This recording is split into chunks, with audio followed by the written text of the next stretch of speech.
Diga lá pessoal, tudo bem? Aqui é o Fernando e vocês estão chegando no canal Opinando. Bom, neste vídeo a gente vai tratar sobre finalmente a vitória do Vasco, que venceu em sua casa também, finalmente, né? Que o Vasco não vencia dentro de casa, só estava perdendo.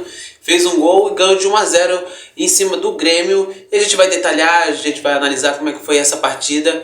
E o Vasco saiu da lanterna com esse resultado. Bom, a gente detalhando essa partida da seguinte forma: começar sempre pelas escalações.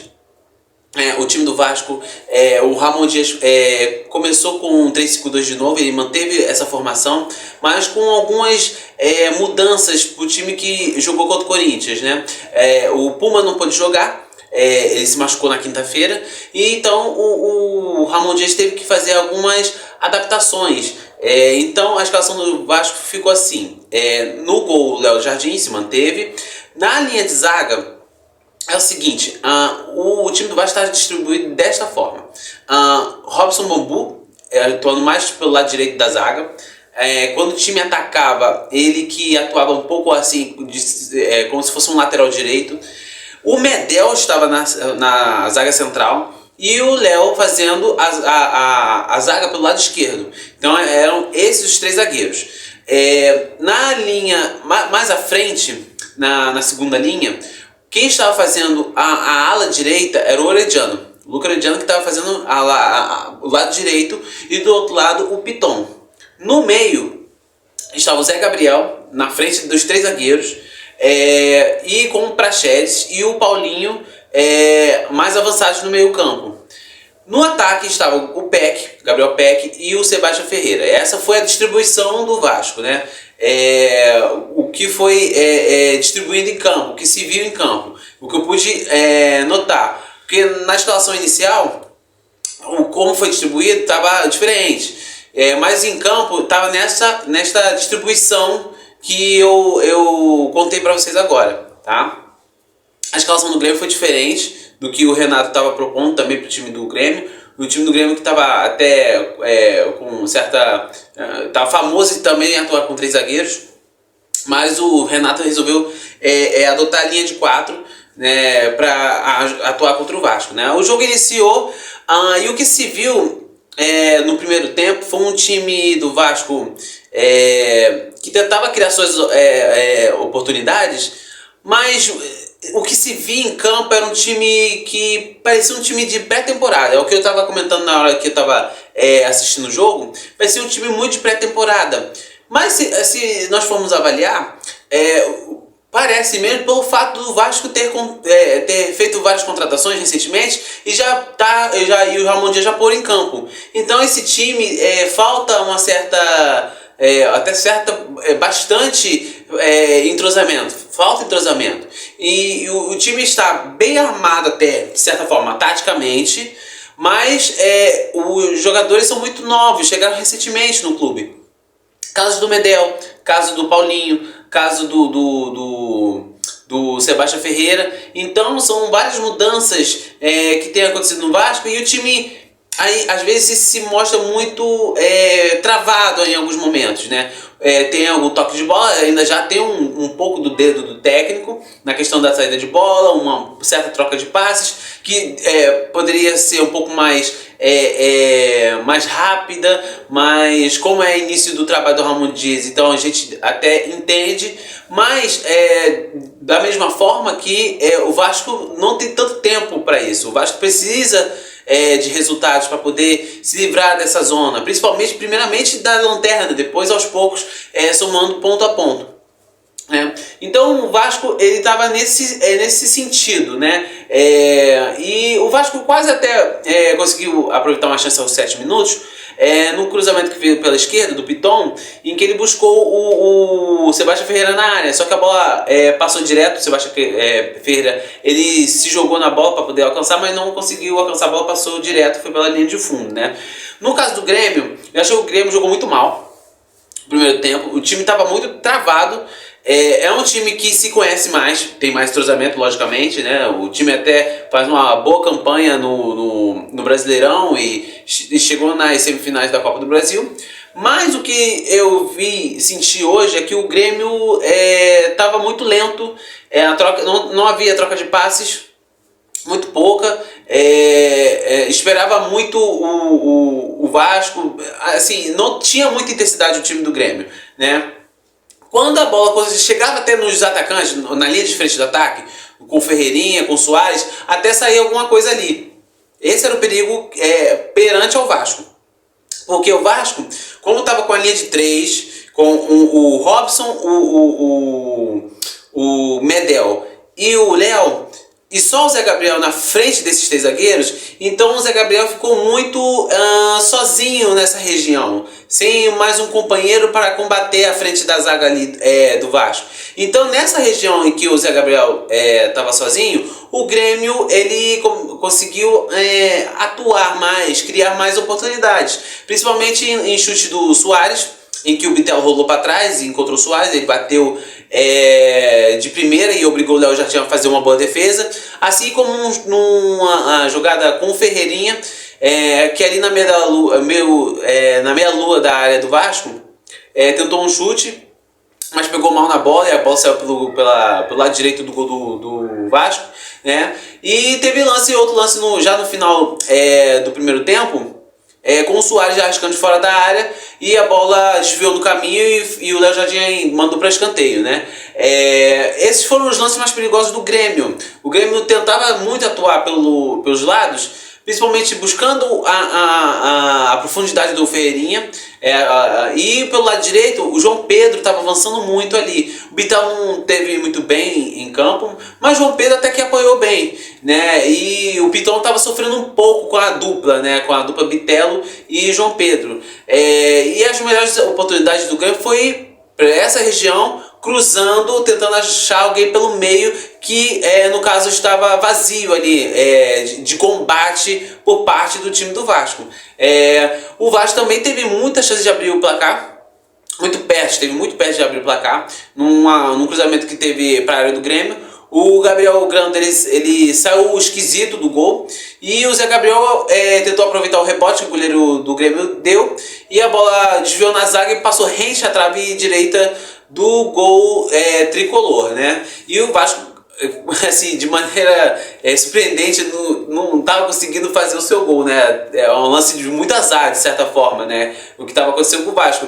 E o que estava acontecendo muito nos jogos até recentes, né? O Vasco até cria certas situações, mas não consegue finalizar totalmente, né? Às vezes finaliza, a bola passa rente à trave, o goleiro defende, e de certa forma, em alguns momentos, parecia uma certa... o Vasco estava com muito azar, não estava com muita sorte, né, nesses jogos. Também por parte da questão técnica de alguns jogadores, né? E o primeiro tempo terminou assim, 0-0, ninguém conseguiu abrir o placar na primeira etapa. No segundo tempo, aí já houve uma mudança de comportamento por parte, principalmente, do Vasco, né? E também por causa da mudança de um jogador. Vou explicar. O Grêmio, ele continuou sem muita intensidade, mas também aí, para piorar, o time não estava criando bem. Estava muito modorrento o time do Grêmio. Para quem conhece, já está acostumado um pouco com o time do Grêmio, o Grêmio tem um bom time, mas estava jogando muito abaixo, né? E o Vasco não, o Vasco voltou mais ligado, e principalmente por parte do Paulinho. Porque no primeiro tempo, tanto o Praxedes quanto o Paulinho jogaram muito mal. O jogador mais insinuante do primeiro tempo do Vasco foi o Orediano. Ele partindo para cima, só que a questão do Orediano é que as tomadas de decisão dele na questão de passe, na questão de acabamento, né? Ele parte para cima, tenta ganhar no duelo 1 contra 1 ali, só que na hora de fazer um passe, ter mais um pouco de capricho, ele falhava muito, né? E nessa questão, o Praxedes e o Paulinho, que são os meio-campistas ali do Vasco, na parte da criação, eles estavam muito falhos, eles estavam muito sumidos no jogo, né? Principalmente o Paulinho. Só que no segundo tempo, a chave do Paulinho parece que virou. O Paulinho começou a atuar melhor, partindo para cima do campo, partindo para o ataque, buscando muito o Gabriel Peck, o Orediano ali pelo lado direito, né? O Paulinho fez a inversão, né? O Ramon Dias inverteu o Praxedes com o Paulinho. O Paulinho estava caindo muito pelo lado do Piton e o Praxedes mais pelo lado do Orediano, e o Ramon Dias inverteu. O Paulinho passou a jogar mais pelo lado direito e o Praxedes pelo lado esquerdo. Essa continuou sendo a estrutura do time do Vasco, né? Só que o Vasco começou a obrigar um pouco já o Grêmio a ficar um pouco mais para trás, mais recuado. O Grêmio não estava tendo tanta saída. Quando o Grêmio saía, o Vasco até conseguia marcar razoavelmente bem, e isso mudou mais ainda com a entrada da estreia de Pablo Verratti, né? O Verratti, ele entrou no lugar do Sebastião Ferreira e deu muito mais opções do que o centroavante que veio como titular no jogo de hoje, né? O Verratti, ele, em 7 minutos que teve em campo, nos 7 primeiros minutos, ele já deu muito mais trabalho para a zaga do gremista, né? E com algumas mudanças táticas do Ramon Dias, que tirou o Orediano e colocou o Eric Marcos para dar um pouco mais de profundidade pelo lado direito também, buscando mais encontrar o Verratti dentro da área, né? E a aparição, como eu disse anteriormente, do Paulinho avançando mais para o ataque, sendo mais insinuante, buscando mais o jogo, criação, buscando mais os atacantes de frente para o Vasco.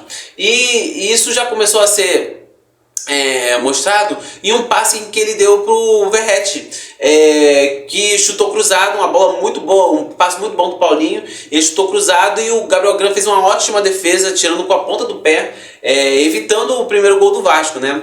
E assim, o Vasco se mostrou melhor, porque assim o Renato Gaúcho, em vez de tentar buscar mais o resultado, o 0 a 0 para ele parecia que ele estava satisfeito, porque a mudança que ele fez foi colocar mais um zagueiro, após a entrada do Verratti e do Eric Marcos em campo, e trocou um dos pontas, né?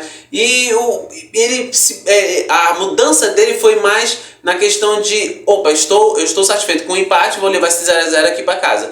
Mas o Vasco, com a sua melhora, estava amadurecendo seu gol e conseguiu aos 35 minutos do segundo tempo, né?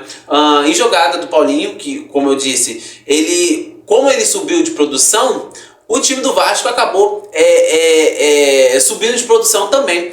O Paulinho enfiou boa bola para o Gabriel Peck, que fez jogada pela direita, e ele cruzou para trás, ali na altura da pequena área, e o Verratti foi lá, aproveitou o cruzamento e mandou para o gol vazio ali. O Grando já estava batido na jogada, e o Verratti foi lá, finalmente fez um gol para o time do Vasco ali em São Januário, que o Vasco não estava fazendo gol há muito tempo em São Januário, desde 2020, vai lembrar que o Vasco, nessas temporadas 2021 e 2022 estava na Série B, e depois de alguns jogos, o Vasco finalmente fez um gol em São Januário, né? E o Vasco conseguiu fazer finalmente o gol, abrindo o placar ali de 1 a 0, e começou a lutar muito para sustentar esse 1 a 0, né?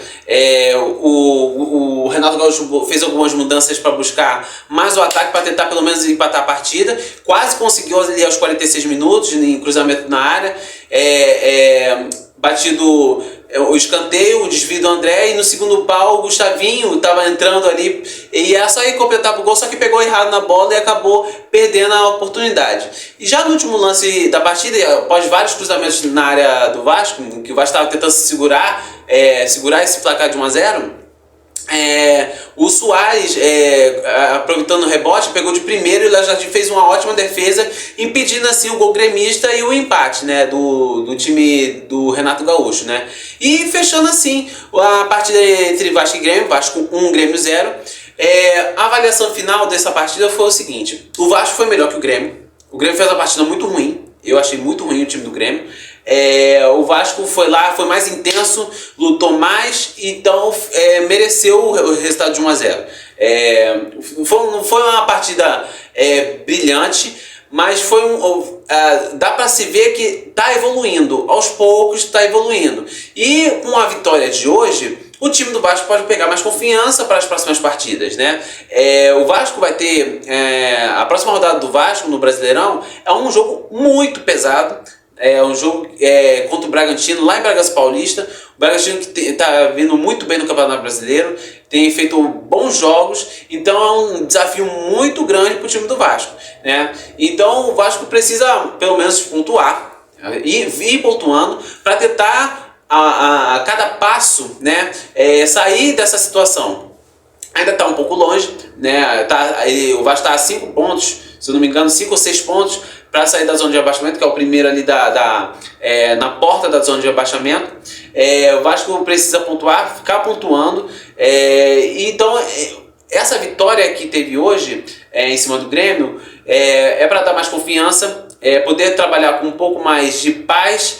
E buscar, como eu falei, buscar mais pontos, e o Ramon Dias ir avaliando cada vez mais o time, armando melhor o time, os jogadores entendendo as suas ideias e com isso conseguir os melhores resultados para poder sair dessa situação incômoda, tá? Incômoda. E para registrar, o Vasco conseguiu sair da lanterna com essa vitória. O América perdeu para o Bahia de 3-1, então, e o Vasco empurrou o América para a lanterna e agora está em 19º, e esperamos que o Vasco cada vez melhore o seu rendimento para poder buscar os resultados e sair dessa zona de rebaixamento, tá? Essa foi a minha análise sobre Vasco 1, Grêmio 0. E o que vocês acharam, né? Os vascaínos estão felizes porque vê ali uma luz, ali, uma esperança para poder, o mais rápido possível, né, sair da situação. E vamos ver como é que vai ser os próximos jogos do time Cruz Maltino. Bom, essa foi a minha análise. Se vocês gostaram, deixe seu like, comenta, compartilha e se inscreva no canal Opinando, que aqui eu vou estar falando sobre futebol, sobre novelas e outros assuntos que vão aparecer aqui no canal. E ativem o sininho para que vocês possam receber notificações de vídeos novos que vão aparecer por aqui, tá ok? Gente, mais uma vez, muito obrigado, um grande beijo e tchau!